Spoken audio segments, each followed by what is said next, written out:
My rich wife, the CEO, threw me out after believing her sister's lies.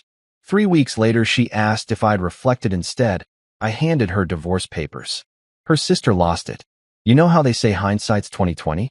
Well, let me tell you something. Sometimes you can see the train wreck coming from a mile away, but you're too damn stubborn to get off the tracks. That's basically the story of my life, or at least the 44 years leading up to this spectacular mess I'm about to lay on you. My name's Marcus Hale, and up until about 3 months ago, I thought I was living the American dream.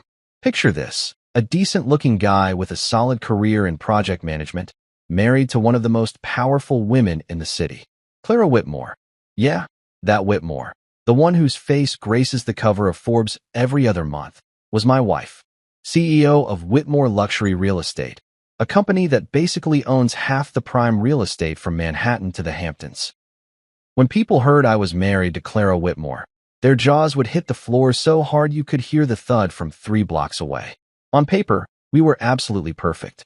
She brought the big bucks, the connections, the kind of influence that gets you tables at restaurants that don't even have names on their doors.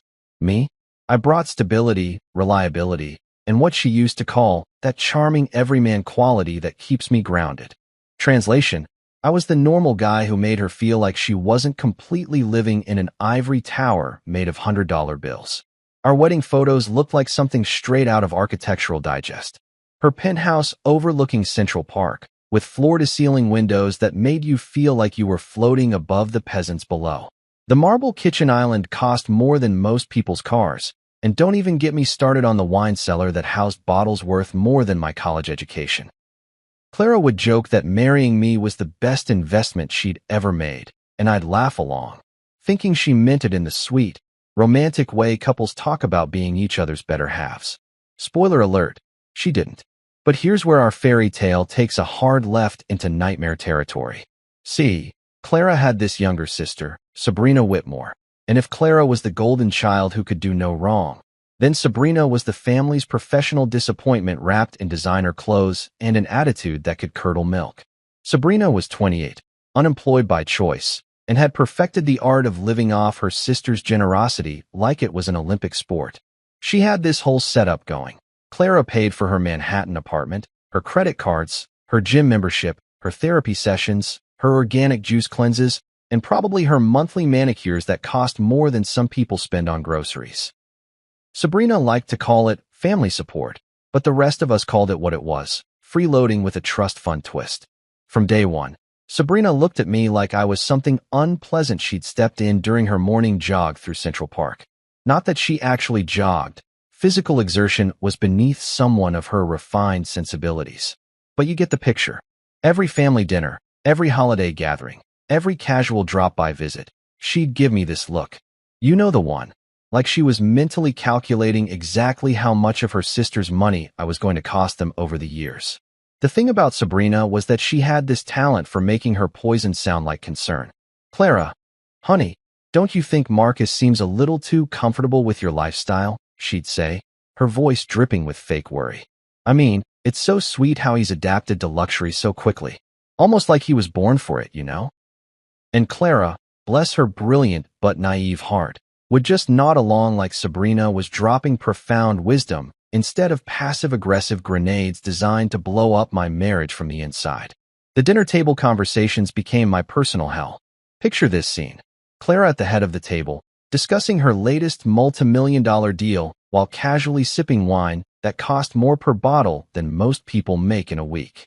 Me, trying to contribute something meaningful to the conversation while simultaneously wondering if my middle-class background was written all over my face like a scarlet letter. And Sabrina, sitting there with that smirk. Oh, that damn smirk. Like she knew something the rest of us didn't. Marcus, tell us about your day, Sabrina would say with fake sweetness, and somehow she'd make it sound like she was asking me to explain quantum physics to a toddler. Did you manage any interesting projects today? Nothing too stressful, I hope. We wouldn't want you getting overwhelmed. The subtext was always there, thick as molasses. You don't belong here. You're not good enough for my sister.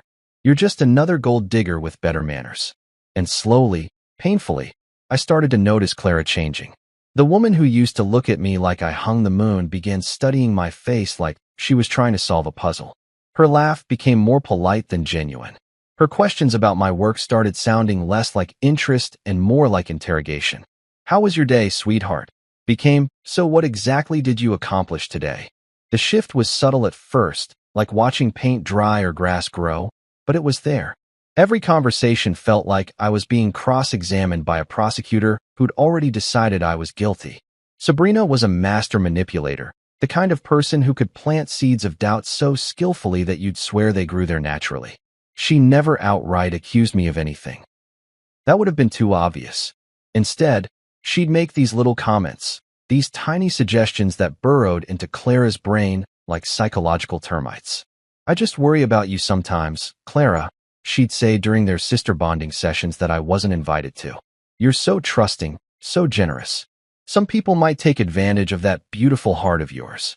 And Clara, who could spot a bad business deal from a mile away, who could negotiate million-dollar contracts in her sleep, somehow couldn't see that her own sister was playing her like a fiddle.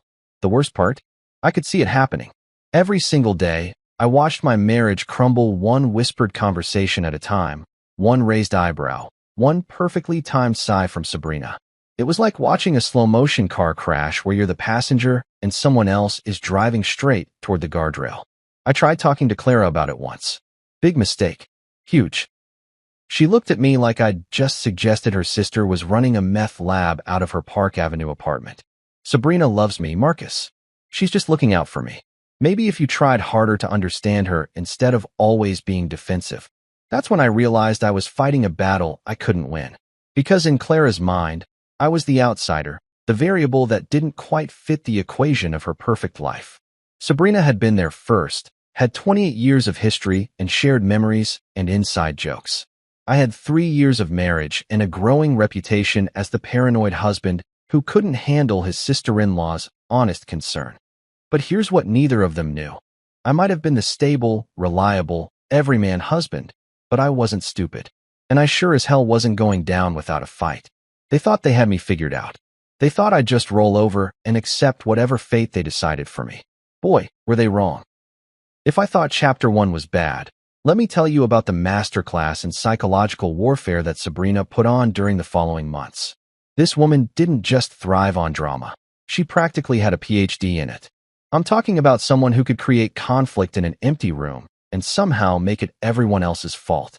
You ever meet someone who treats lying like an art form? That was Sabrina Whitmore in a nutshell. She didn't just tell lies. She crafted them, polished them, and served them up with such conviction that you'd start questioning your own memories. It was honestly impressive in the most terrifying way possible. The affair accusations started on a Tuesday. I remember because I was supposed to meet Clara for lunch at that overpriced bistro she loved downtown.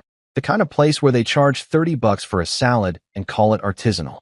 I was running late from a client meeting when my phone buzzed with a text from Clara. "Rain check on lunch." Need to think about some things Sabrina told me. Some things Sabrina told her. Those 6 words should have come with a hazmat warning because they were about to poison everything we'd built together. When I got home that evening, the temperature in our penthouse felt like it had dropped about 20 degrees. Clara was sitting in her favorite chair, the white leather monstrosity that cost more than most people's monthly rent. With this look on her face like she'd just discovered I'd been running a human trafficking ring out of our spare bedroom. "We need to talk," she said. And brother, if you've ever been married, you know those 4 words are basically the relationship equivalent of code red. All hands on deck. Prepare for impact. "Sure, babe. What's up?" I said, trying to keep things light while my stomach was doing gymnastics routines that would make an Olympic athlete jealous. Clara took a deep breath, the kind you take before you jump off a cliff or tell someone their dog died. "Sabrina saw you having lunch with a woman today. A blonde woman. At Cafe Milano. Now, here's where it gets absolutely ridiculous. First off, I wasn't at Cafe Milano. I was in a conference room with 3 middle-aged guys discussing pipeline schedules for a construction project. Second, the only blonde I'd interacted with all day was the barista at Starbucks who spelled my name Marcus, despite me spelling it out for her. But Sabrina had planted this seed, and Clara was already nurturing it like it was going to bloom into a beautiful garden of justified suspicion. "Clara, honey, I was in meetings all day. I can show you my calendar, my emails. Hell, I can probably get security footage from my office building if you want. But here's the thing about Sabrina's lies. They were never just about the facts. They were about creating an atmosphere, painting a picture, building a narrative where I was the villain and she was the concerned sister trying to save Clara from heartbreak. It's not just today, Marcus, Clara said, and I could practically hear Sabrina's voice coming out of her mouth. She's been noticing things. The way you've been dressing better lately. How you've been staying late at work more often. The fact that you've been more attentive to your appearance. I stared at her like she'd just told me the earth was flat and birds were government surveillance drones. You mean I've been dressing better because you bought me better clothes? And staying late because we landed 3 new major clients? And taking care of my appearance because I'm married to one of the most successful women in the city and I don't want to embarrass you at business functions. But logic doesn't work when someone's already decided you're guilty. Clara had that look in her eyes, the same one she got when she was closing a particularly difficult real estate deal. She'd made up her mind, and now she was just looking for evidence to support her conclusion. The money accusations came next, because apparently I was supposed to be both an unfaithful husband and a financial parasite. According to Sabrina's latest intel, I'd been funneling funds into side businesses and using Clara's connections for personal gain.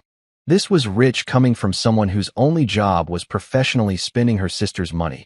But hey, who's keeping track? She showed me bank statements, Marcus. Transfers you've been making. Money going into accounts I don't recognize. This is where I almost laughed, because the mysterious transfers were me putting money into a savings account to surprise Clara with a trip to Italy for our anniversary. The unknown accounts were literally marked Anniversary Fund, Italy Trip in my banking app. But Sabrina had taken screenshots at just the right angle to make it look suspicious, like some kind of financial forensics expert who'd flunked out of detective school. Clara, those are savings for your anniversary present. I can log into my account right now and show you. Or, she said, and I could practically hear Sabrina whispering in her ear, you could have set that up as a cover story in case I found out. This is when I realized I was dealing with conspiracy theory levels of paranoia. No matter what evidence I provided, there was always another explanation that painted me as the bad guy. It was like playing chess with someone who changed the rules every time they were about to lose. The worst part wasn't even the accusations themselves. It was watching Clara transform into someone I didn't recognize. This woman who used to trust me completely, who would defend me against anyone and everyone, was now treating every word out of my mouth like it needed to be fact-checked by 3 independent sources. My friends tried to warn me. Dave from work took me out for drinks and said, "Dude, that sister-in-law of yours is straight up toxic. Clara's letting her pull the strings like she's a puppet." My buddy Mike was more direct. "Brother, you need to get ahead of this situation before it gets worse. That Sabrina chick has it out for you, and she's not going to stop until she gets what she wants." But I was stubborn. I thought love would win out over manipulation. I thought 3 years of marriage would count for more than a lifetime of sisterly bonds built on financial dependency and emotional manipulation. I thought Clara would eventually see through Sabrina's games and realize what was happening. I was wrong. Dead wrong. Catastrophically, spectacularly wrong. The confrontation that changed everything happened on a Thursday night. I remember because we were supposed to watch the season finale of that show Clara liked.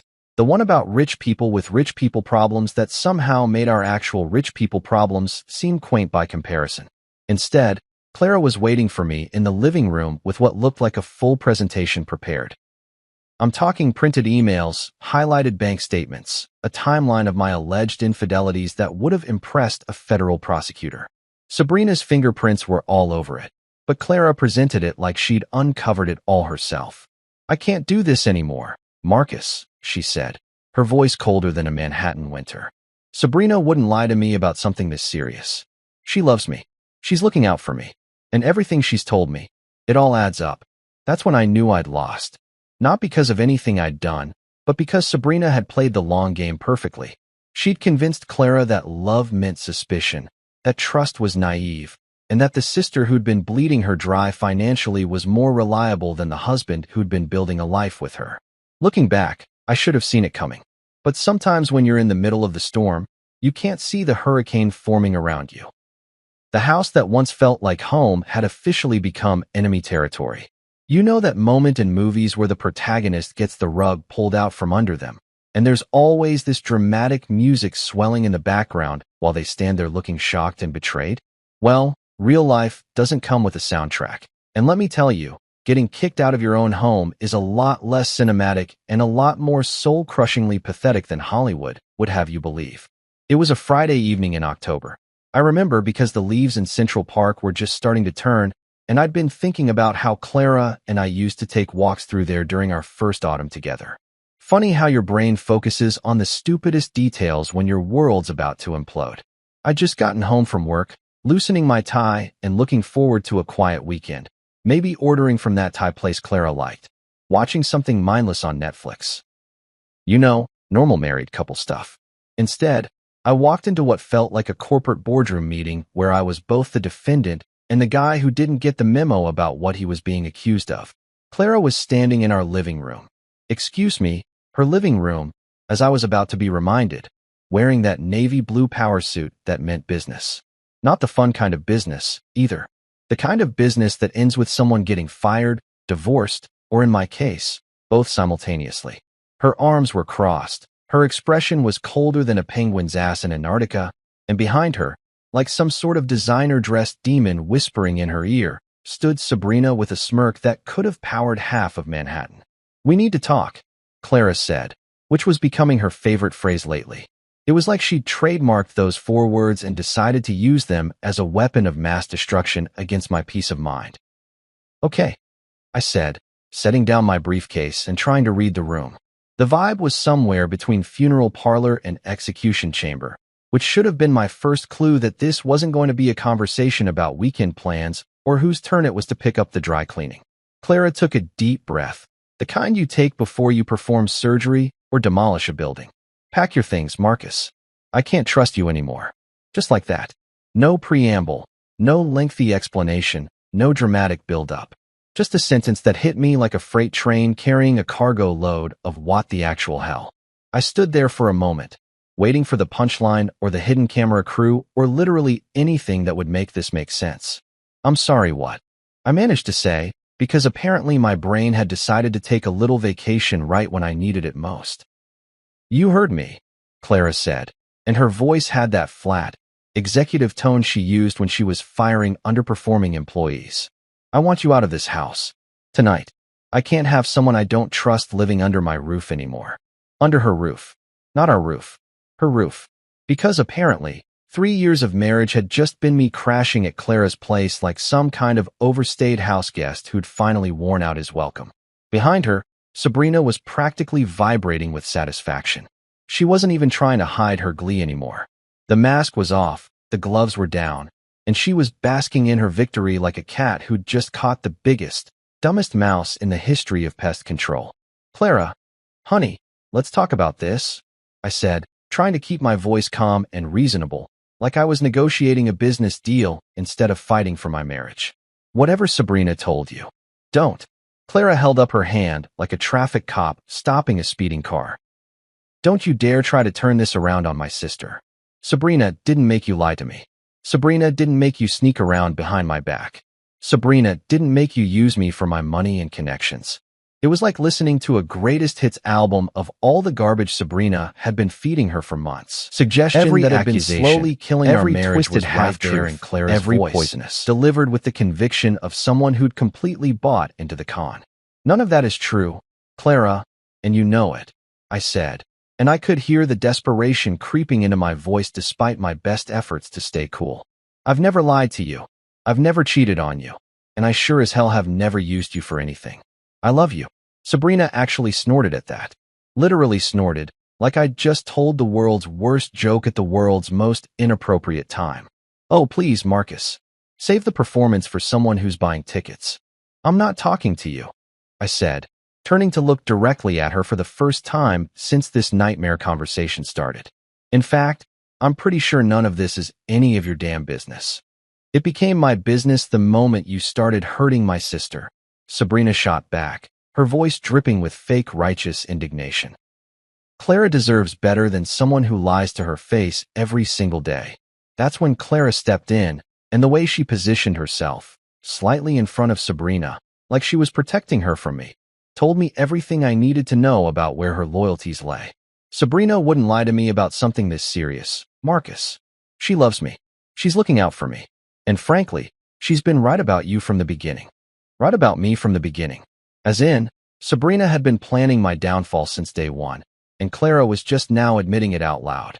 As in, my wife had been listening to her sister poison our marriage for 3 years, and instead of defending our relationship, she'd been taking notes. So that's it? I asked, and I could feel something hardening inside my chest, like my heart was turning to stone in real time. 3 years of marriage, and you're just going to throw it all away because your unemployed, freeloading sister convinced you I'm some kind of criminal mastermind. The unemployed and freeloading comments hit their mark. Sabrina's face flushed red, and for a second, I saw a crack in her smug facade. But Clara stepped even further forward, her CEO instincts kicking in to protect her investment. Leave, Marcus. Now, before I call security. Security. She was threatening to call security on her own husband. In the home we'd shared for 3 years. The home where we'd laughed together, fought together, made love, made plans for the future, celebrated anniversaries and birthdays and holidays. She was going to have me escorted out like some kind of trespasser who'd overstayed his welcome at a house party. I looked around the living room one last time. At the couch where we used to watch movies together, at the dining table where we'd hosted dinner parties, at the windows that looked out over the city we'd planned to grow old in together. All of it felt foreign now, like I was looking at someone else's life through a museum display case. Fine, I said, and my voice sounded strange and distant, even to me. I'll pack a bag. As I headed toward the bedroom. Excuse me, her bedroom, to grab some clothes and essentials, I could hear Sabrina whispering something to Clara, probably cementing her victory with some final poisonous observation about how this proved she'd been right all along.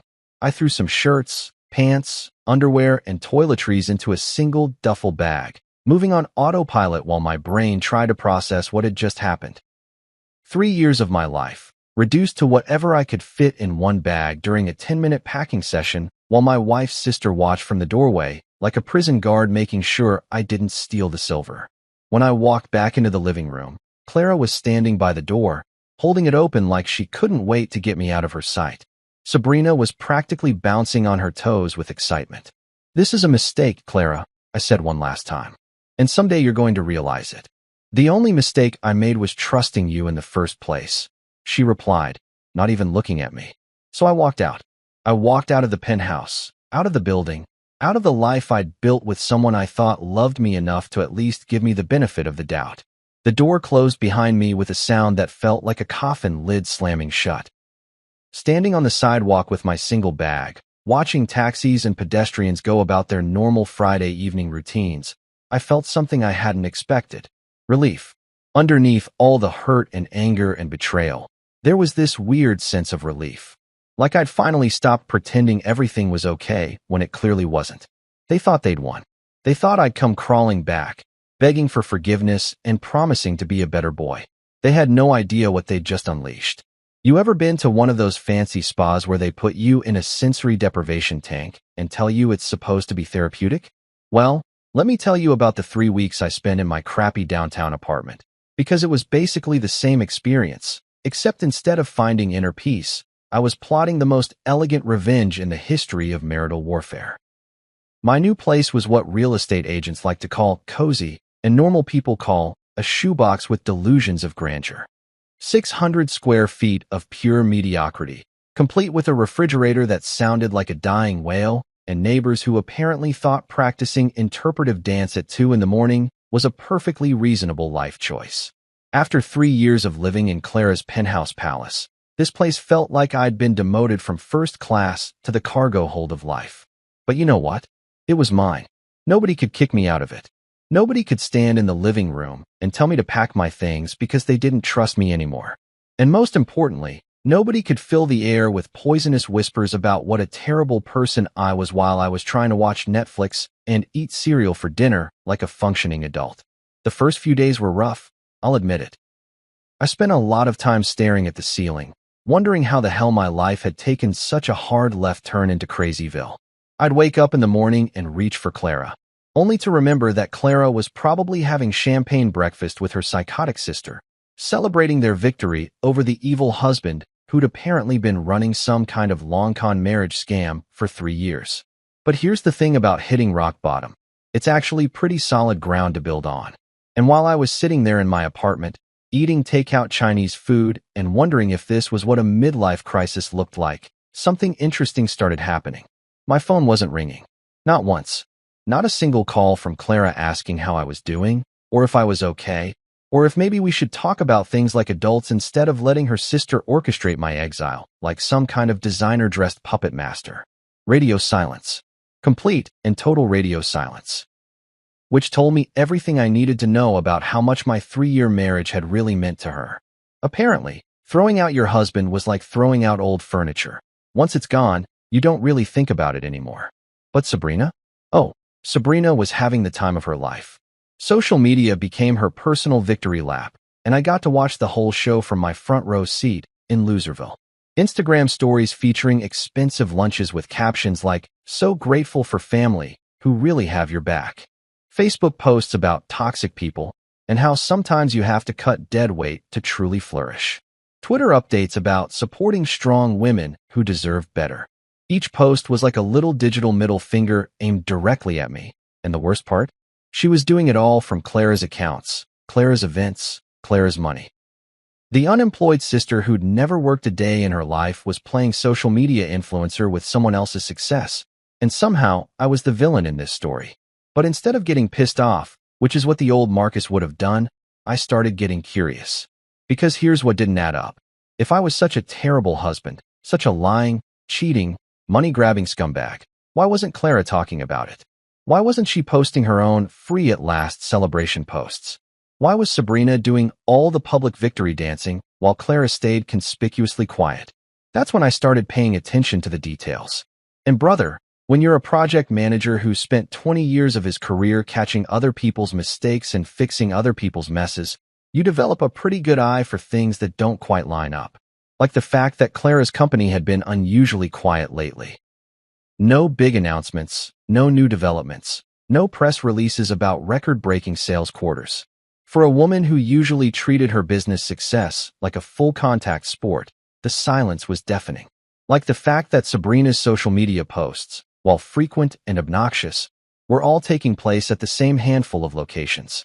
The Penthouse, that overpriced cafe Clara liked, the same 3 or 4 restaurants. For someone who was supposedly living her best life, she wasn't getting around much. Like the fact that none of Clara's business associates or friends had reached out to me. Not to offer condolences, not to ask what happened, not even to be nosy about the divorce rumors that were probably circulating through their social circles like wildfire. In a community where gossip traveled faster than bad stock tips, the complete silence was weird. So I started doing what I do best, research. Not the creepy stalker kind of research. I'm not a psychopath. But the methodical, professional kind of research that comes from years of managing complex projects where one missed detail can cost everyone involved a fortune. I started with the easy stuff. Public records, business filings, anything that was legally available to anyone who bothered to look. And that's when things started getting interesting. Turns out, Whitmore Luxury Real Estate had been having what you might call a challenging fiscal quarter. Several deals had fallen through. A couple of major investors had pulled out, and there were some regulatory issues with a development project that had been Clara's pet project for the past 2 years. Nothing catastrophic, but definitely not the kind of smooth sailing Clara was used to. Then I started looking into the prenup. You remember the prenup, right? The one Clara had insisted on back when we were so in love that she wanted to make sure I was protected if anything ever happened to her business empire. The one she drafted when she was still thinking with her heart instead of listening to her sister's paranoid fantasies. Here's something most people don't know about prenups. They're not just about protecting the wealthy spouse from the poor spouse. Sometimes, depending on how they're written and when they're signed, they can work the other way around. Especially when the wealthy spouse initiates a divorce based on false accusations and refuses to attempt counseling or mediation. I spent hours reading through that document, and let me tell you, 3 years ago Clara had been a very different person from current Clara.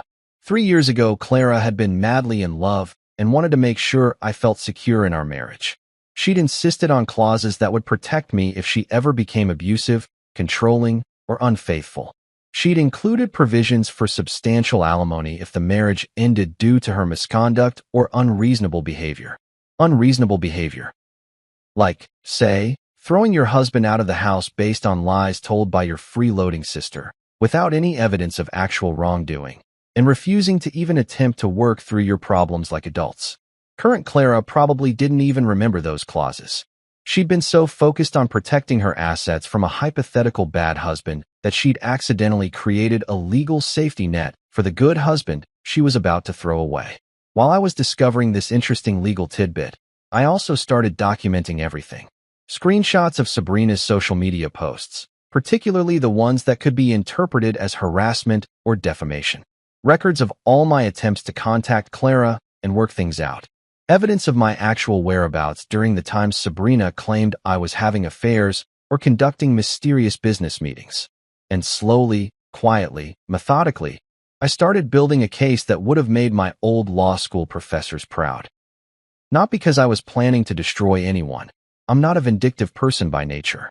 But because I was finally done being the victim in someone else's twisted family drama. The phone call from Clara came on a Tuesday morning, exactly 3 weeks after she'd kicked me out. I was sitting in my kitchen, drinking coffee, and reading through some particularly interesting financial documents I'd requested from our accountant, when my phone buzzed with her name. For a split second, I thought about not answering. But curiosity got the better of me. Marcus.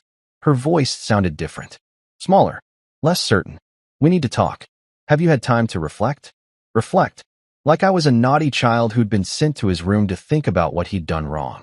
Sure, Clara, I said, keeping my voice perfectly neutral. I've had plenty of time to reflect. Good. Can you come to my office tomorrow? Say 2 o'clock? I think we should discuss how to move forward. Move forward. Translation. She wanted to see if I was ready to come crawling back, apologize for crimes I didn't commit, and probably sign some kind of agreement that would let her file for divorce while maintaining the moral high ground. I'll be there, I said. And I would be. But not for the reasons she thought. Time to show Clara and her manipulative sister exactly what 3 weeks of reflection had produced. You know that feeling when you're playing poker and you've got a royal flush, but you have to sit there with a straight face while everyone else at the table thinks they're about to clean you out? That's exactly how I felt sitting in my crappy apartment the morning after Clara's phone call, sipping coffee that tasted like it had been filtered through gym socks while mentally preparing for the performance of a lifetime. Clara wanted to meet at her office. Of course she did. Because why have a personal conversation about the implosion of your marriage in a neutral location when you can do it in the executive boardroom where you hold all the power? It was a classic Clara move. Control the environment, control the narrative, control the outcome. She probably had her whole speech prepared, maybe even had her assistant schedule it between her 10 o'clock with the Peterson account and her 3:30 with the city planning committee. Have you had time to reflect? She'd asked, like I was some kind of wayward employee who'd been suspended pending a performance review. The arrogance of that question was honestly breathtaking. Here was a woman who'd thrown her husband out of their home based on the word of her professional mooch of a sister, and she was asking me if I'd learned my lesson yet. Oh, I'd reflected, all right.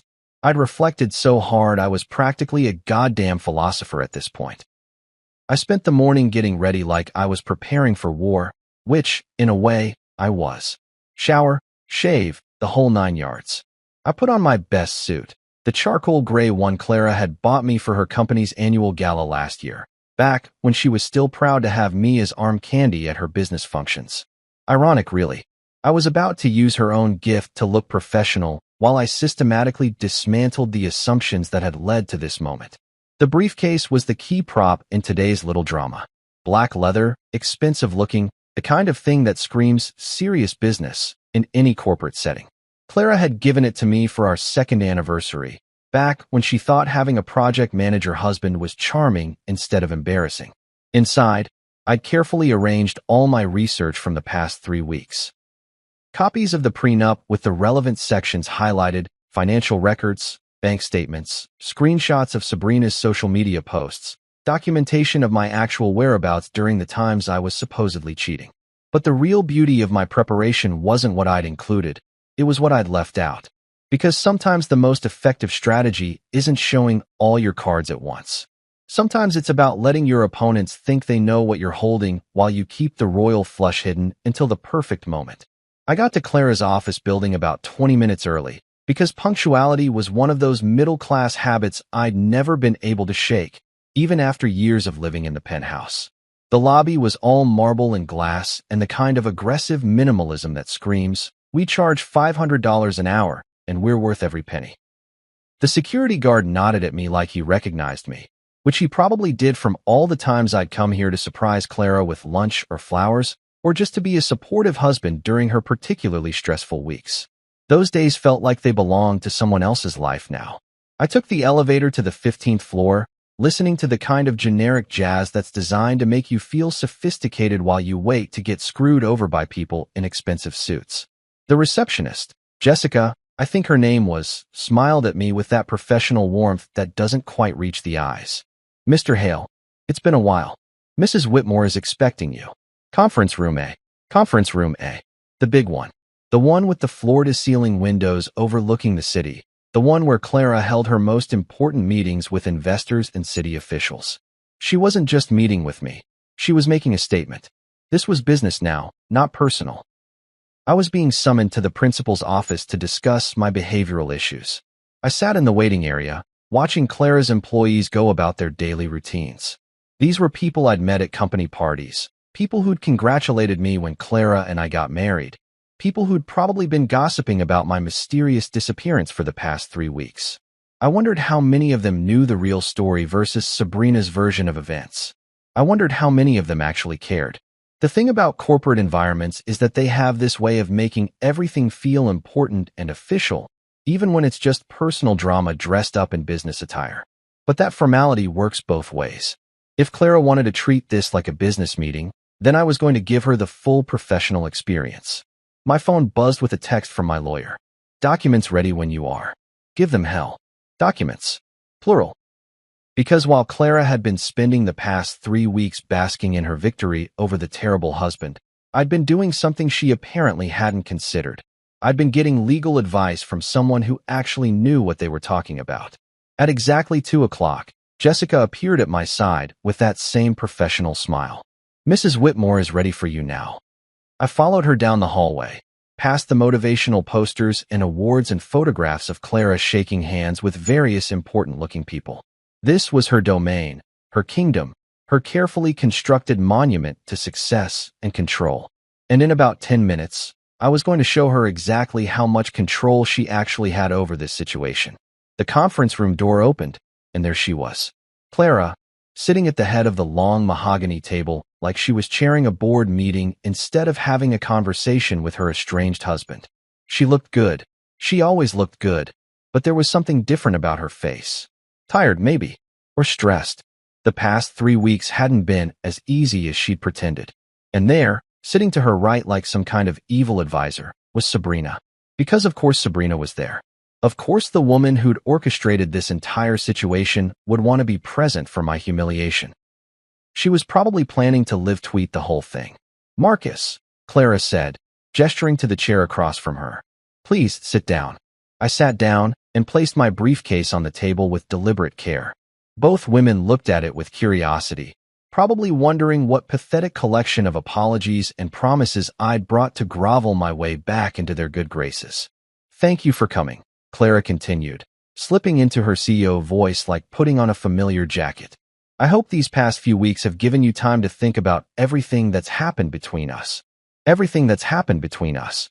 Like our marriage had just spontaneously combusted instead of being systematically destroyed by the woman sitting next to her." "Oh, I've been thinking," I said, keeping my voice calm and pleasant. "I've been thinking a lot." Sabrina leaned forward slightly, that familiar smirk playing around the corners of her mouth. She was enjoying this already, anticipating the moment when I'd break down and beg for forgiveness while she got to play the role of the protective sister who'd saved Clara from a terrible mistake. "Good," Clara said, "because I think we need to discuss how we're going to handle this situation going forward. Our marriage, our living arrangements, our future. Our future." The way she said it, with that slight pause, told me everything I needed to know about what kind of future she had in mind.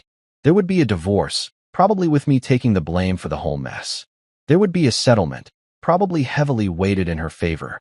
There would be a narrative where she was the successful businesswoman who'd been taken advantage of by a gold-digging husband, and Sabrina was the loyal sister who'd tried to warn her. It was a nice plan. Clean, simple, effective. Too bad for them that I'd spent the past 3 weeks coming up with a better one. Actually, Clara, I said, reaching for my briefcase, I think you're right. We do need to discuss our future. And I've brought along some materials that I think will help clarify exactly what that future is going to look like. The briefcase clicked open with a sound that seemed to echo in the suddenly quiet room. Both women were staring at me now with expressions that had shifted from confident control to something that looked suspiciously like uncertainty. Before we get started, I continued, pulling out a neat stack of papers. I just want to say that I've done a lot of reflecting over the past 3 weeks. About our marriage, about trust, about what happens when people make assumptions without checking the facts first. I placed the papers on the table between us and looked directly at Clara for the first time since I'd walked into the room. And what I've concluded is that you're absolutely right. We do need to discuss how we're going to handle this situation going forward. I slid the papers across the table to her with a smile that probably looked a lot more confident than I felt. Starting with these divorce papers, I'd like you to sign. You know that moment in chess when you move your queen into position and your opponent suddenly realizes they've been playing checkers this whole time? That's exactly what Clara's face looked like when those divorce papers hit the mahogany table with all the subtle impact of a nuclear bomb wrapped in legal letterhead. The silence in that conference room was so thick you could have cut it with a butter knife and served it as an appetizer at one of Clara's fancy business dinners. Both women were staring at the documents like I'd just pulled a live snake out of my briefcase instead of a perfectly legitimate legal filing that had been prepared by one of the best divorce attorneys in the city. Clara's hand was hovering over the papers like she was afraid they might burst into flames if she actually touched them. Her perfectly composed CEO mask was starting to crack around the edges, and I could practically see the gears turning in her head as she tried to figure out how the hell the meeting had gotten away from her this quickly. Sabrina, on the other hand, looked like someone had just told her Christmas was canceled and her trust fund had been donated to charity. The smirk that had been permanently attached to her face for the past 3 weeks had vanished completely, replaced by an expression that was somewhere between confusion and pure, unadulterated panic. What is this? Clara finally managed to say, her voice carrying just the tiniest tremor that told me I'd succeeded in rattling her cage in a way that probably hadn't happened since her first board meeting 20 years ago. Those are divorce papers, I said helpfully, like I was explaining basic math to a particularly slow kindergartner. You know, the legal documents that officially end a marriage when one party decides to throw the other party out of their shared home based on completely fabricated accusations. I kept my voice pleasant and conversational, the same tone I'd used to discuss the weather or ask someone to pass the salt. Professional courtesy, you might call it. After all, we were in a business setting, and I believed in maintaining appropriate workplace decorum even when I was systematically destroying someone's assumptions about how this conversation was going to go. Clara picked up the papers with hands that were definitely not as steady as they'd been 5 minutes ago. Her eyes started scanning the first page, and I watched her face go through a fascinating series of expressions as the reality of the situation began to sink in. Confusion gave way to shock. Shock gave way to disbelief. And disbelief was rapidly approaching something that looked suspiciously like the early stages of pure terror. "Marcus," she said slowly, like she was trying to talk a jumpy horse into not throwing her off a cliff. "Surely we can discuss this like adults. There's no need for lawyers and legal proceedings. We can work something out privately." Privately. Translation: she wanted to negotiate this mess behind closed doors where she could control the narrative and minimize the damage to her reputation. Where she could spin it as a mutual decision instead of the train wreck it actually was. "Oh, we absolutely can discuss this like adults," I agreed cheerfully. "In fact, that's exactly what we're doing right now. You're an adult, I'm an adult, and these are adult consequences for adult decisions." Funny how that works, isn't it? Sabrina had been unusually quiet during this exchange, which should have been my first warning that she was about to do something spectacularly stupid. But I was so focused on watching Clara's world crumble in real time that I didn't notice the storm brewing in the cheap seats until it was too late. You can't do this. Sabrina suddenly exploded, slamming her manicured hand down on the table hard enough to make the water glasses jump. You can't just waltz in here and destroy my sister's life because you got caught red-handed. And there it was. The mask was completely off now, and Sabrina was showing her true colors in all their ugly, manipulative glory. Gone was the concerned sister act, the subtle poison whispered in Clara's ear. This was pure, undiluted rage from someone who'd just realized that her carefully constructed house of lies was about to come tumbling down around her ears. Caught red-handed doing what, exactly? I asked, turning to look at her directly for the first time since this whole circus had started. Please, enlighten me. What exactly was I caught doing? You know what you did? She shrieked, her voice hitting a pitch that probably had dogs howling 3 blocks away. The affairs, the money, the lies. Which affairs? I interrupted calmly. The ones where I was supposedly seen at Cafe Milano when I was actually in a conference room with witnesses who can verify my whereabouts? Or maybe you're talking about the mysterious blonde woman who turned out to be a barista at Starbucks who can't spell my name correctly on a coffee cup. Sabrina's face was turning an interesting shade of red that clashed horribly with her designer outfit. The money transfers. The secret accounts.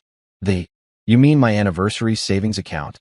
I pulled out my phone and opened my banking app with theatrical precision. The one labeled Anniversary Fund, Italy trip that I was using to surprise Clara with a romantic vacation. Would you like to see the screenshots? Or should I just email them directly to Clara's legal team? This was the beautiful thing about dealing with pathological liars. They never expect you to have actual facts to back up your side of the story. They get so used to operating in a world of whispered suggestions and manufactured drama that they forget normal people keep records of things like bank statements and work schedules.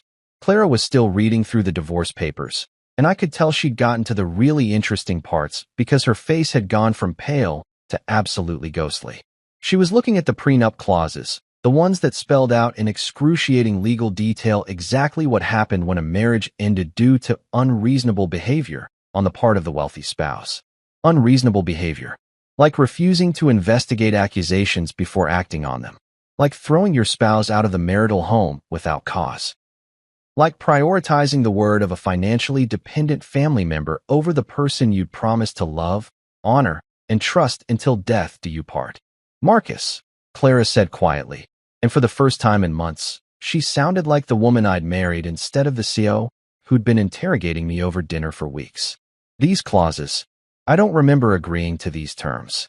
You insisted on them, I reminded her gently. You said you wanted me to feel secure in our marriage.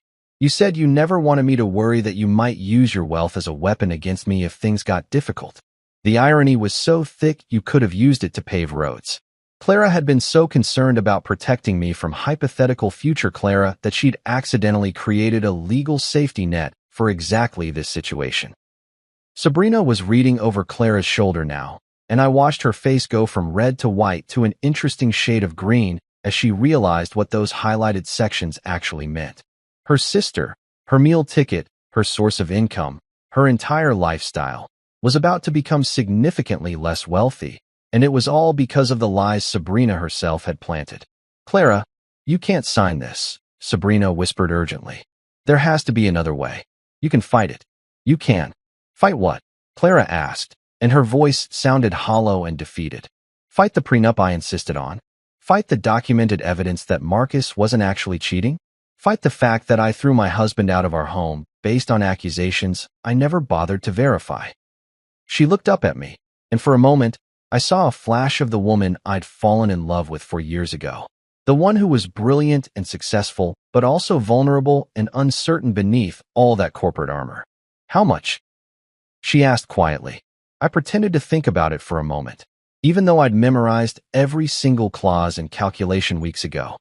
According to the prenup you drafted, and given the circumstances of our separation, the monthly alimony comes out to roughly 30% of your net income for the next 5 years, with a lump sum payment of $2.4 million to be paid within 60 days of the divorce decree. Sabrina made a sound like she was choking on her own tongue. $2.4 million? Clara, you can't afford that. The business, the expenses, the gambling debts. I suggested helpfully. Oh yes, we'll definitely need to discuss those. Both women went very, very still. Even the air in the room seemed to stop moving, like the entire building was holding its breath to see what would happen next. Gambling debts, Clara repeated slowly. And that's when I knew I had them exactly where I wanted them. Time for the real fun to begin. You ever watch a controlled demolition on TV? You know, where they blow up an old building and it comes down in slow motion, floor by floor, until there's nothing left but dust and debris? That's exactly what happened to Sabrina Whitmore's composure when I dropped the words gambling debts into that conference room like a stick of dynamite with a very short fuse. The transformation was honestly spectacular. 1 second she was sitting there trying to look like the concerned sister, still clinging to the last shreds of her victim act. And the next second, she was launching herself out of her chair like someone had just electrified the upholstery. "You bastard," she screamed, and I mean screamed, the kind of sound that probably sent every dog in a 5-block radius running for cover. "You lying, manipulative bastard. You can't prove anything." But there's the beautiful thing about gambling addicts, especially the kind who think they're smarter than everyone else. They leave a trail of evidence longer than the receipt from a Black Friday shopping spree at Macy's. And when that evidence involves stealing money from your sister's business accounts to feed your addiction, well, that trail becomes less like breadcrumbs and more like neon highway markers pointing straight to federal prison. Clara was staring at Sabrina like she'd never seen her before in her life. Gambling debts? Sabrina, what is he talking about? Nothing. Sabrina shot back, but her voice had gone up about 3 octaves, which is generally not what innocent people sound like when they're denying accusations. He's making it up. He's trying to deflect from his own crimes by my own crimes. I interrupted, reaching back into my magical briefcase of truth bombs. You mean like this? I pulled out a manila folder that was thick enough to choke a horse and placed it gently on the table between us. The silence that followed was so complete I could hear the air conditioning humming in the vents overhead. "These are bank statements," I said conversationally, like I was discussing the weather instead of about to destroy someone's entire life. Not mine, obviously, since you've already established that my finances are an open book. These are from several offshore accounts that were opened using Clara's business credit and social security number. Clara's face went from pale to absolutely ghostly. "What are you talking about, Marcus?"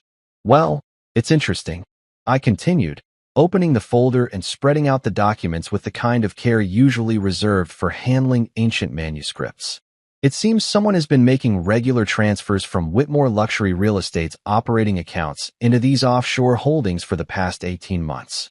Small amounts at first, 5,000 here, 10,000 there, but gradually increasing in frequency and size." Sabrina was standing now, backing away from the table like the papers were radioactive. "You can't, that's not. How did I get these?" I smiled at her with all the warmth of a shark who'd just spotted a wounded seal. Funny thing about being married to a CEO, you pick up a few contacts in the financial investigation business. Turns out, when you pay the right people enough money, they can trace just about any financial irregularity back to its source.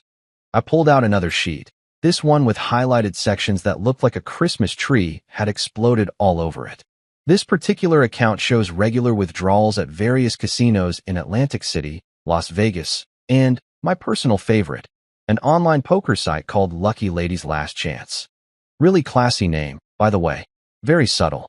Clara was reading over my shoulder now, her breathing getting shallow and quick like someone was slowly squeezing all the air out of the room. "Sabrina, please tell me this isn't what it looks like." "It's not what it looks like," Sabrina shrieked, but she was still backing toward the door like she was planning to make a run for it.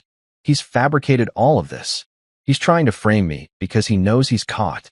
That's when I pulled out my phone and opened up the photo gallery with the kind of theatrical flourish that would have made Shakespeare proud. "You know, Sabrina, for someone who's supposedly being framed, you sure do take a lot of selfies at casino tables." The photos were beautiful, really. Crystal clear shots of Sabrina living her best life at blackjack tables, slot machines, and poker games, all tagged with locations and timestamps that corresponded perfectly with the dates of the mysterious account withdrawals. Social media had been her downfall, She'd been so proud of her high-roller lifestyle that she'd documented every single gambling session like she was creating evidence for her own prosecution. "These are from your Instagram account," I explained helpfully to Clara, who was staring at the photos like they were pictures of her sister committing murder. Apparently, Sabrina thought her gambling adventures were worth sharing with the world. Very civic-minded of her, really. Made my investigator's job much easier. Clara's voice was barely above a whisper. "You stole from my company? You stole from me. I didn't steal anything." Sabrina was full-on hyperventilating now, her designer dress sticking to her, with sweat despite the air conditioning that was probably set to Arctic. "It was just borrowing. I was going to pay it back. I was on a winning streak, and—" "A winning streak?" I laughed, and I'll admit it wasn't a particularly nice laugh. "According to these records, you've lost approximately $473,000 over the past 18 months. If that's a winning streak, I'd hate to see what you consider a losing streak."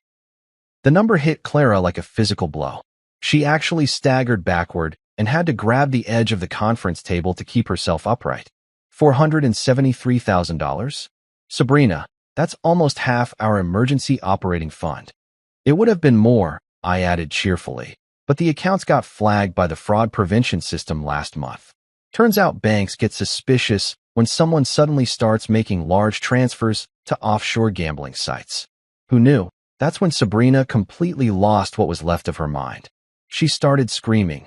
Not words, just pure, inarticulate rage, and before anyone could react, she grabbed the water pitcher from the conference table and hurled it at me with the kind of accuracy that suggested she'd been practicing.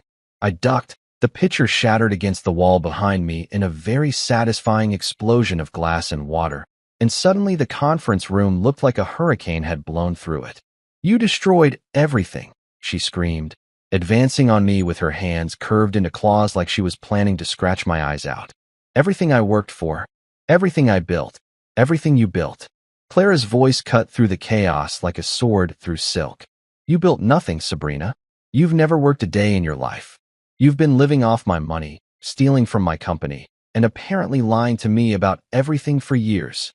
The sisters were facing each other now across the wreckage of the conference room, and the family resemblance had never been clearer. They had the same bone structure, the same general build, but Clara looked like strength and determination, while Sabrina looked like those qualities had been twisted into something desperate and ugly. "I protected you from him," Sabrina shrieked, pointing at me like I was the devil himself. "He was using you. He was going to take everything you worked for. The only person who's been taking everything I worked for is you." Clara shot back, and her voice had that cutting edge that made her opponents in business negotiations break out in cold sweats. "You've been robbing me blind while telling me my husband was the criminal." I decided this was probably a good time to interject before someone ended up needing medical attention. "Clara, I think we should call security. And probably the police. Embezzlement is a felony, and assault with a water pitcher is at least a misdemeanor." The word police seemed to snap Sabrina back to something resembling reality. She stopped advancing on me and started looking around the room like she was just now realizing how completely screwed she was. "Clara, please," she said, and suddenly her voice was small and desperate instead of angry. "I'm your sister. Family. We can work this out. I can get help. I can go to therapy, join Gamblers Anonymous, whatever you want. Just don't." "Don't what?" Clara interrupted. "Don't hold you accountable for stealing from me? Don't expect you to face consequences for destroying my marriage? Don't demand answers for why you've been systematically lying to me for months?" The fight went out of Sabrina all at once, like someone had pulled her plug. She collapsed back into her chair and started crying. Not the pretty, delicate tears of a movie heroine, but the ugly, snotty, mascara-running kind of crying that people do when their entire world falls apart in the span of 10 minutes. Clara looked at her sister for a long moment, then turned to me with an expression I couldn't quite read. "Marcus," she said quietly, "I owe you an apology. A very big apology. But I wasn't done yet. Not by a long shot. Actually, Clara," I said, gathering up my papers with deliberate care, "I think what you owe me is a signature on those divorce papers. The real reckoning was just getting started. You know what they say about truth being stranger than fiction? Well, let me tell you, after spending 3 weeks digging into Sabrina Whitmore's financial activities, I was starting to think whoever came up with that saying had clearly never met someone whose entire life was built on a foundation of lies, theft, and what I can only describe as weaponized incompetence. But here's the thing about people like Sabrina. They never commit just one crime. They're like potato chips of criminal behavior. You can't steal just once.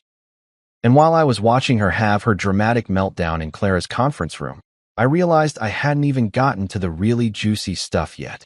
My lawyer had outdone himself. The man was like a financial archaeologist, digging through layers of deception to uncover artifacts of fraud that would have impressed the FBI's white-collar crime division. While Sabrina was still blubbering in her chair and Clara was staring at her sister like she'd never seen her before, I reached back into my briefcase one more time. Actually, I said, pulling out yet another folder that was even thicker than the first one. The gambling addiction is just the tip of the iceberg. Clara looked at me with eyes that were already so wide they were in danger of falling out of her head. There's more. Oh, honey, there's so much more. I opened the new folder with the kind of reverence usually reserved for handling nuclear material. See, when you hire a really good financial investigator, and I mean really good, the kind who charges more per day than most people make in a month, they don't just look at the obvious stuff. They dig deeper. They follow paper trails that most people don't even know exist. Sabrina had stopped crying and was now staring at me with the kind of horror usually reserved for people who've just realized they're in a horror movie and they're definitely not the final girl. What I discovered, I continued, spreading out documents like I was laying down a winning hand in the world's most expensive poker game, is that our dear Sabrina here has been running what you might call a diversified portfolio of fraud. The first document was a credit report that looked like it had been through a paper shredder and reassembled by someone having a nervous breakdown. Credit cards opened in Clara's name. 17 of them, to be exact, with a combined limit of just over $600,000. Clara's face went through a fascinating series of expressions, like she was cycling through every stage of grief simultaneously. Credit cards? In my name? All maxed out, naturally, I said cheerfully. The monthly payments have been automatically deducted from Whitmore Luxury Real Estate's accounts for the past 2 years. Your accounting department probably thought they were legitimate business expenses. I pulled out another sheet, this one covered in so many colored highlights it looked like a rainbow had exploded on it.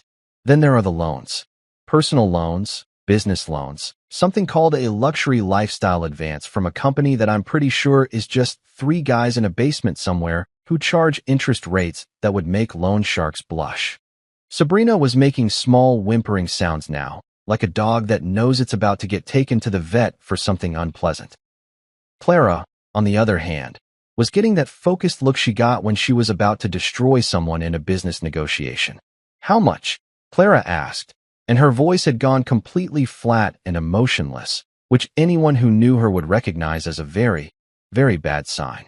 I pretended to consult my notes, even though I had these numbers memorized down to the penny. Well, if we include the gambling losses, the credit card debt, the various loans, and the compound interest on everything, we're looking at approximately $1.2 million in total debt that's been systematically transferred onto your personal and business credit. The silence that followed was so complete I could hear the elevator dinging in the hallway outside.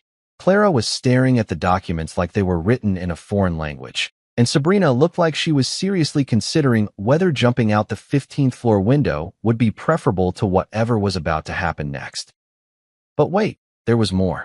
Because when you're dealing with someone who's spent years perfecting the art of financial parasitism, you don't stop at simple theft.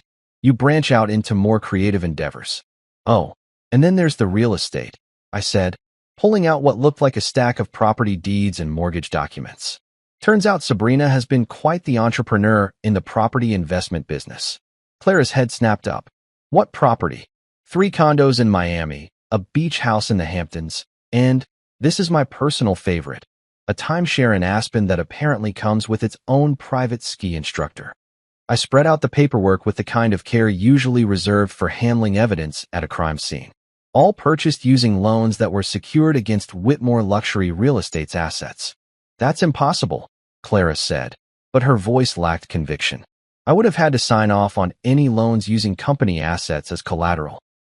I pulled out a magnifying glass. Yes, I actually brought a magnifying glass, because sometimes you have to lean into the drama, and handed it to her along with one of the documents. Take a look at the signature line.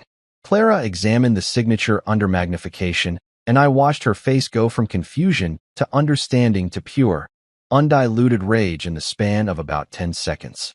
"This is my signature," she said quietly. "Technically, yes," I agreed. "But unless you've developed a sudden interest in timeshares and beach houses that you forgot to mention, I'm guessing you didn't actually sign these documents." Forgery. We'd officially moved from simple theft into federal crime territory, and judging by the look on Sabrina's face, she was starting to realize that her problems had just escalated from awkward family dinner conversation to potentially spending the next decade in an orange jumpsuit. "Sabrina," Clara said, and her voice was so cold it could have frozen nitrogen. "Did you forge my signature?" "I can explain." Sabrina burst out, finally finding her voice now that she was staring down the barrel of serious jail time. "It wasn't supposed to be permanent. I was going to pay everything back. The timeshare was an investment. The condos were appreciating in value. It was all going to work out. You forged my signature to steal over $1 million, Clara said slowly, like she was testing each word to make sure it was real. You destroyed my marriage with lies while you were robbing me blind. You've been living off my money, sleeping in a bed I paid for, eating food I bought, while systematically destroying everything I've worked for."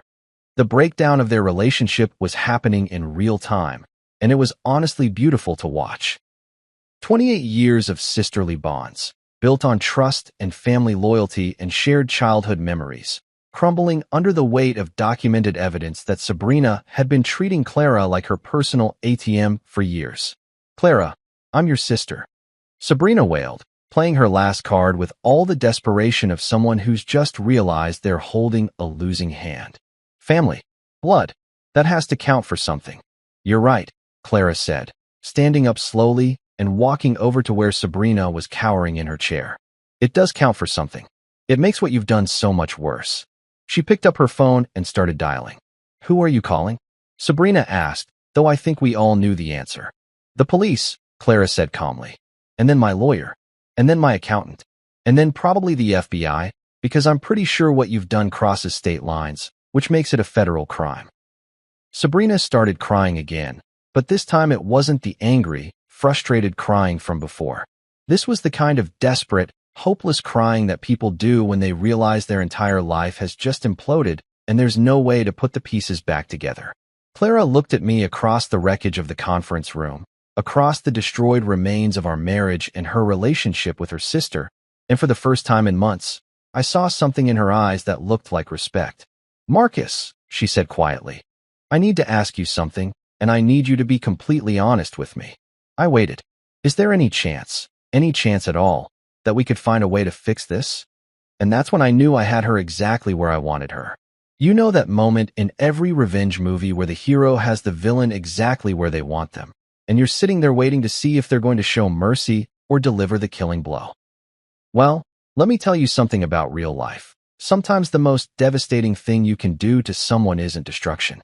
Sometimes it's just walking away and letting them live with the consequences of their own choices. Clara was looking at me with those big, desperate eyes that had once made me melt like butter on hot toast. The same eyes that had convinced me to propose, that had made me believe I was the luckiest guy in the world when she said yes, that had looked at me with such love and trust during our wedding ceremony that I'd actually teared up in front of 300 of Manhattan's most influential people. Now those same eyes were pleading with me to save her from the wreckage of her own making. "Is there any chance we could fix this?" she'd asked, and the hope in her voice was so fragile it was practically heartbreaking. Almost. I stood up slowly, gathering my papers with the same methodical care I'd used throughout this entire spectacular shit show. Every document went back into its proper folder. Every folder went back into the briefcase. Every piece of evidence that had just demolished her world packed away neat and tidy like I was cleaning up after a particularly successful business presentation. "Fix this," I repeated, testing the words like I was trying to figure out what language she was speaking. "Clara, honey, I'm not sure you understand what this actually is anymore." Behind her, Sabrina had finally managed to stop crying long enough to pay attention to our conversation, and I could see the desperate calculation in her eyes.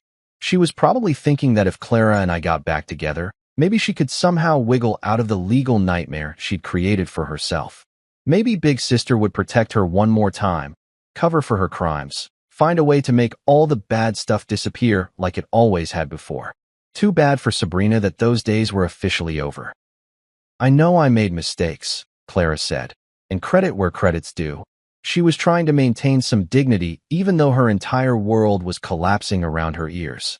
"I know I trusted the wrong person. I know I should have believed you instead of." She gestured vaguely at her sister, who was still huddled in her chair like a designer-dressed gargoyle. "Instead of me. I finished for her. Instead of your husband. Instead of the man you promised to love, honor, and trust until death do us part. Instead of the guy who spent 3 years of his life building a relationship with you while your sister was systematically robbing you blind and poisoning your mind against me." Each word hit her like a physical blow, and I could see her flinch with every accusation. But here's the thing about consequences: they don't care about your feelings. They don't care how sorry you are or how much you regret your choices. They just exist, heavy and permanent and utterly unforgiving. "Marcus, please," she said, and there was real pain in her voice now. "I was wrong. I was so wrong about everything. But we can start over. We can rebuild. I'll make it right. Start over." Like the past 3 months had been some kind of minor disagreement, instead of a complete character assassination orchestrated by the person she'd chosen to trust over me. Like I could just forget the night she'd thrown me out of our home like garbage, the weeks of silence, the absolute certainty in her voice when she told me that Sabrina wouldn't lie to her about something so important. "How exactly are you planning to make it right, Clara?" I asked, closing the briefcase with a satisfying click that seemed to echo through the destroyed conference room. "Are you going to give me back the 3 years I spent married to someone who was willing to believe the worst about me without a shred of evidence? Are you going to undo the humiliation of being kicked out of my own home? Are you going to somehow erase the fact that when push came to shove, you chose your lying, stealing, manipulative sister over the husband who'd never given you any reason not to trust him?" The questions hung in the air like smoke from a house fire, and I could see Clara scrambling for answers that didn't exist. Because that's the thing about trust. Once it's broken, really truly broken, all the apologies in the world can't put it back together again. You can say you're sorry, you can promise to do better, you can even mean it with every fiber of your being. But you can't unknow what you learned about someone's character when they showed you who they really were in a crisis. And Clara had shown me exactly who she was when things got difficult. She was someone who would throw away 3 years of marriage based on the word of a person who'd been lying to her about everything else in her life. That wasn't the kind of person I wanted to be married to anymore. "I love you," she said desperately, playing her last card with all the finesse of someone who'd just realized the deck was stacked against them. "I know I screwed up, but I love you, Marcus. That has to count for something." I looked at her for a long moment. This woman who had been the center of my universe for 3 years, this brilliant, successful, powerful CEO who could negotiate million-dollar deals in her sleep, but couldn't see through her own sister's pathetically obvious lies. And I felt nothing. No anger, no hurt, no residual love trying to pull me back into the disaster she'd created. Just a vast, empty sense of being done with all of it. "You know what, Clara? I actually believe that you think you love me. But here's what I've learned about your version of love. It's conditional. It depends on other people's opinions. It evaporates the moment someone whispers something ugly in your ear. That's not love, sweetheart. That's just convenience with feelings attached." Sabrina tried to interject, probably hoping to salvage something from this train wreck, but I held up a hand that stopped her cold. "And you," I said, turning to look at her directly. "You don't get to say a goddamn word. You've done enough talking for one lifetime. Security will be here soon to escort you out, and then you get to spend the next few years explaining to various law enforcement agencies exactly how you thought stealing over $1 million from your sister was a reasonable life choice." I picked up my briefcase and walked toward the door, leaving both women sitting in the wreckage of their relationship and Clara's business empire. But just before I reached the exit, Clara called out one last time. "Marcus, please, don't leave like this. I was wrong about everything, but we can fix it. We can go to counseling. We can work through this. I'll do anything." I stopped with my hand on the door handle, and turned back to look at her one final time. She was crying now, silent tears that tracked down her cheeks, and probably cost more than most people's monthly salary in ruined makeup. And for just a second, I almost felt sorry for her. Almost. You want to know the really sad part about all of this, Clara? I said quietly.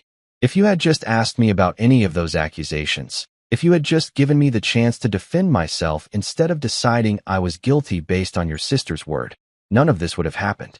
Your marriage would be intact, your business would be secure, and Sabrina would still be your problem to deal with instead of the FBI's. I opened the door, and the sounds of normal office life drifted in from the hallway, phones ringing, people having ordinary conversations about ordinary problems, the blessed mundane reality of a world where people weren't destroying each other's lives over fabricated betrayals. But you chose to trust her instead of me, I continued. You chose to believe the worst about the person who'd never given you any reason to doubt him. And now you get to live with the consequences of that choice. I walked out of that conference room, out of Clara's office building, out of the life I'd built with someone who'd turned out to be a stranger wearing the face of the woman I'd loved. Behind me, I could hear Sabrina starting to wail again and Clara trying to calm her down, but their voices faded as I made my way to the elevator. The doors closed with a soft ding, and as I watched the floor numbers count down toward ground level, I realized something that surprised me. I felt lighter than I had in months. For the first time since this whole nightmare started, I was free. You know how they say revenge is a dish best served cold? Well, let me tell you something about that particular piece of wisdom. It's absolutely true, but what they don't mention is that the best revenge isn't actually revenge at all. Sometimes the most satisfying outcome is just watching the universe handle your enemies for you while you're busy building a better life somewhere else. It's been 6 months since I walked out of Clara's conference room, and I've got to say, the view from my new reality is pretty damn spectacular. I'm sitting in my new office, not the cramped downtown shoebox I'd been hiding in during the divorce proceedings, but a legitimate office with windows that actually open and a coffee maker that doesn't sound like it's having an existential crisis every time I use it. The sign on the door reads, "Hail Project Solutions," and business has been better than I ever imagined possible. Turns out, when you spend 3 years married to one of the most connected women in the city's business community, you pick up a few contacts of your own. And when those contacts hear that you're newly single and available for freelance project management work, and they've always thought you were the brains behind some of Clara's more successful ventures anyway, well, let's just say my phone started ringing pretty much the day after the divorce was finalized. The irony is beautiful, really. Clara used to joke that I was her secret weapon in negotiations, the guy who could spot problems before they became disasters and keep complicated projects running smoothly. She thought she was being complimentary, but what she was actually doing was advertising my skills to every major player in Manhattan's business scene. Now those same people are my clients, and I'm making more money in 6 months as a consultant than I made in 2 years as a salaried project manager. Turns out my middle-class work ethic and attention to detail are pretty valuable commodities when they're not being overshadowed by someone else's trust fund and family connections. But the real satisfaction isn't the money or the success or even the vindication of knowing I was right all along. The real satisfaction is watching Clara's empire crumble in real time while I'm building something solid and sustainable with my own 2 hands. The news started trickling in about a month after I left. Dave from my old job called me up, barely able to contain his excitement as he filled me in on the latest gossip from the Manhattan business community. "Dude, you're not going to believe this," he'd said, "but Clara's company is imploding. The fraud investigation, the missing money, the bad press. Investors are bailing left and right. It started with the banks. Once they realized the extent of Sabrina's financial crimes, they began calling in loans and freezing accounts faster than you could say embezzlement. Clara found herself dealing with the kind of cash flow problems that would make a small business owner break out in cold sweats, except she was trying to manage it while running a multi-million-dollar real estate empire. Then came the clients. Wealthy people don't like uncertainty, and they really don't like doing business with companies that make headlines for all the wrong reasons. When news broke that Whitmore Luxury Real Estate CEO had been systematically robbed by her own sister for nearly 2 years without noticing, it didn't exactly inspire confidence in Clara's business judgment. The shareholders were next. Board meetings turned into bloodbaths, with investors demanding explanations Clara couldn't provide and answers she didn't have. How do you tell a room full of people who trusted you with their money that you were so busy listening to lies about your husband that you completely missed the fact that your sister was stealing them blind? The final nail in the coffin was the regulatory investigation. When federal agencies start looking into your business practices, it doesn't matter how innocent you are. The mere existence of an investigation is enough to scare away anyone who might have been willing to stick around through the financial problems and the bad press. Within 4 months, Clara had gone from Manhattan real estate royalty to just another failed SO, looking for a buyer willing to take over her debt-ridden company for pennies on the dollar. The personal toll was even more spectacular to watch from a distance. Clara had to sell the penthouse, the same penthouse she'd thrown me out of with such righteous certainty. She'd downsized to a modest apartment in Queens, which must have felt like being exiled to Siberia for someone who'd spent her entire adult life living in Manhattan luxury. The social circle she'd cultivated so carefully over the years evaporated overnight. Turns out, when you're no longer useful to people who only valued your connections and your ability to host expensive dinner parties, those friendships disappear faster than free drinks at a wedding reception. But the real kicker, the absolute cherry on top of this poetic justice Sunday, was what happened to Sabrina. My lawyer kept me updated on her legal proceedings with the kind of professional glee usually reserved for people who just won the lottery. Federal charges for wire fraud, identity theft, and embezzlement across state lines. The kind of charges that come with mandatory minimum sentences and the distinct possibility of spending the next decade explaining to federal prison inmates why you thought stealing from your sister was a reasonable career choice. Sabrina tried to make a deal, of course. She offered to testify against Clara, claiming that her sister had been complicit in the financial schemes all along. But here's the problem with being a pathological liar who's spent years manipulating everyone around you. When you finally need people to believe you, you discover that your credibility account is completely overdrawn. The prosecutors weren't interested in her testimony because they couldn't trust anything that came out of her mouth. Her own defense attorney reportedly described her as the least reliable witness in the history of federal criminal proceedings. And Clara, despite everything Sabrina had put her through, refused to throw her sister completely under the bus, which meant Sabrina couldn't even get a deal by fully cooperating. She got 8 years in federal prison, and from what I hear, she's not adjusting well to life without credit cards and personal shoppers. Clara tried reaching out to me a few times during those chaotic months. Voicemails that started apologetic and gradually became more desperate as her situation deteriorated. Text messages that ranged from, "I hope you're doing well," to "Please, I need to talk to someone who understands what really happened."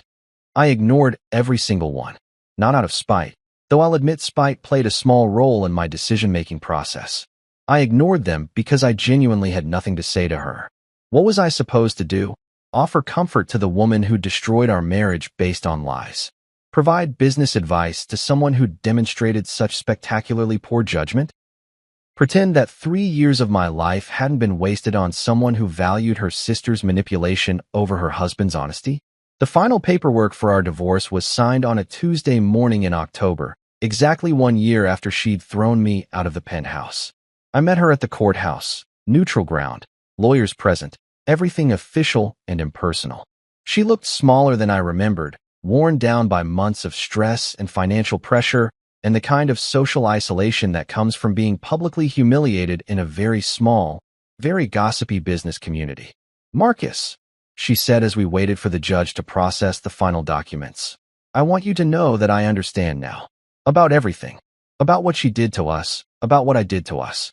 I understand that I destroyed the best thing in my life because I was too proud and too stupid to see what was right in front of me." I looked at her, really looked at her for the first time in months, and felt absolutely nothing. No anger, no sadness, no residual affection. She was just a stranger who happened to share some unpleasant history with me. "I know you do," I said quietly, "but understanding what you did wrong doesn't undo the damage. It doesn't give me back the 3 years I spent married to someone who was willing to believe the worst about me without evidence. It doesn't change the fact that when our marriage was tested, you chose your sister over me. If I could take it all back. But you can't. I interrupted gently. And that's the point, Clara. Some mistakes don't get do-overs. Some trust, once broken, can't be repaired. Some relationships, once destroyed, can't be rebuilt. The judge called our case, and we went through the final formalities of legally ending what had once been the most important relationship in both our lives.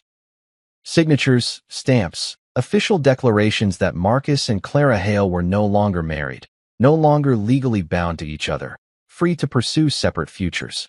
Walking out of that courthouse, I felt something I hadn't experienced in over a year: genuine happiness. Not the bitter satisfaction of watching your enemies destroy themselves, not the grim pleasure of being proven right about everything, but real, honest-to-God happiness about what came next. I had a business that was thriving, friends who actually valued me for who I was instead of what I could provide, and for the first time in my adult life, a future that belonged entirely to me. 6 months later, I can honestly say that getting thrown out of that penthouse was the best thing that ever happened to me. Not because I enjoyed the pain or the humiliation or the months of legal battles, but because it forced me to discover that I was stronger, smarter, and more capable than I'd ever given myself credit for. Clara's world collapsed because she built it on a foundation of other people's money and other people's lies. My new world is solid because I built it myself, one honest client relationship and one successful project at a time. And when I signed those final divorce papers, I didn't just end my marriage to Clara Whitmore. I began my life as Marcus Hale, and let me tell you, it's a hell of a lot better than anything I left behind.